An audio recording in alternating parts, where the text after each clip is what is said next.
ทานห้องเจ้าของนครหลวงเวียงจันทน์พร้อมด้วยคณะได้ต้อนรับการเข้าเยี่ยมคำนาบและเฮ็ดเวียกของผู้ต่างหน้าองค์การสหประชาชาติเพื่อการพัฒนาประจำลาวพร้อมด้วยคณะอย่างอบอุ่นในวันที่20พฤษภาคมปี2025ที่ห้องว่าการปกครองนครหลวงเวียงจันทน์ท่านผู้วงคำสาวห้องเจ้าของนครหลวงเวียงจันทน์พร้อมด้วยคณะที่เกี่ยวข้องได้ต้อนรับการเข้าเยี่ยมคำนาบและเฮ็ดเวียกของท่านนางมาร์ติเนอร์เทเลอร์ผู้ต่างหน้าองค์การสหประชาชาติเพื่อการพัฒนาประจำลาวพร้อมด้วยคณะในโอกาสนี้ท่านผู้วงคำสาวได้แสดงการต้อนรับคณะอย่างอบอุ่นและเต็มไปด้วยน้ำใจมิตรภาพพร้อมกล่าวต้อนรับแขกอย่างเป็นทางการและรายงานโดยย่อเพื่อแจ้งให้ท่านทราบบางข้อมูลเกี่ยวกับนครหลวงเวียงจันทน์ซึ่งนครหลวงเวียงจันทน์เป็นนครหลวงแห่งสาธารณรัฐประชาธิปไตยประชาชนลาวเป็นศูนย์กลางทางด้านการเมืองเศรษฐกิจการค้าและวัฒนธรรมเป็นนครที่เก่าหนึ่งในอาคเนย์มีภูมิศาสตร์และเข้าประวัติเฉพาะของตนเองมีเนื้อที่ 3,900 กิโลเมตรรวมมี9เมืองพลเมืองที่อาศัยอยู่นครหลวงเวียงจันทน์ประมาณ1ล้านคน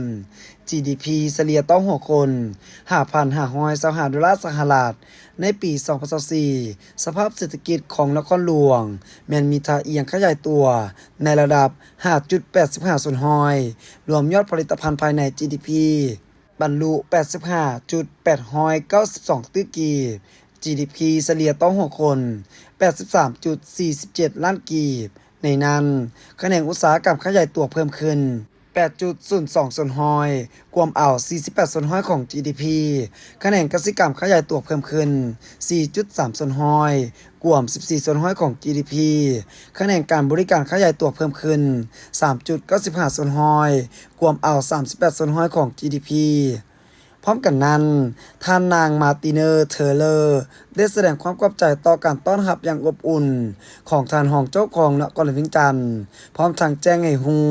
เกี่ยวกับทิศทางการเดินทางมาเยี่ยมยามและเฮ็ดเวียกของท่านพร้อมด้วยคณะแม้นเพื่อเป็นการปรึกษาหารือร่วมกัน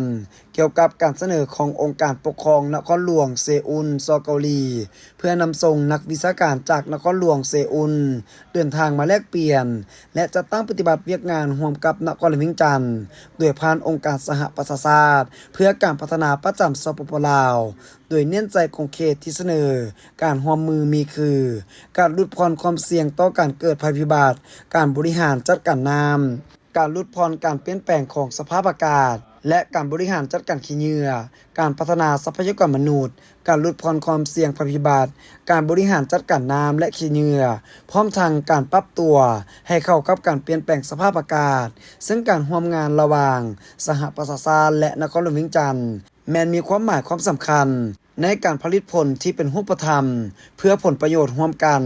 ในด้านการพัฒนาอย่างยั่งยืน